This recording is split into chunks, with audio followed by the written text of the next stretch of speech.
Hi there, this is Kevin with Roguedeckbuilder.com here with my first M14 brew. I've got some of these. I'm in a draft right now, so I actually got the young pyromancers from the Barrage of Expendables.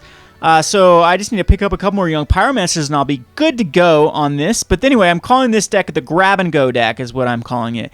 And it has a lot of ways to grab opposing creatures. It got 4 Mark of Mutinies and 4 Active Treasons and a ton of way to then sack them. But I don't want to rely on my creatures, my opponent's creatures too much. So I have my own creatures that have a lot of value by sacking, and that being the Festering Newts and also the Goblin Arsonists. So, and then the cool thing about this deck is I've got it so it can kind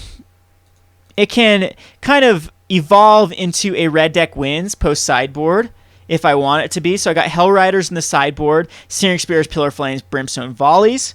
They work very well. So you can, if I'm not going up against a creature deck, if I'm going up against like a non-creature deck, I can just evolve it into a red deck wins deck. So anyway, I've got my draft started here, so I'm just going to go down the list pretty quickly. Got 4 Altar's Reaps because it works very well with Young Pyromancer. It's like a free card, like it's a nice little 2 for 1, and you just sack a useless like Festering Newt or Goblin Arsonist. It's a good way to sack something. Or it's another way to, for 5 mana, you can kill, it's a removal plus draw a card, basically. So a lot of synergy. Got just one of Bubbling Cauldron and a Trading Post. So I'm putting a Traveler's Amulet just for the fact that I could get like a Traveler's Amulet Trading Post combo. And I guess you don't have to go Traveler's Amulet. You could go like the one where you have, if you have an Angel, you draw a card, or you gain 4 life, but you can just sack it to draw a card.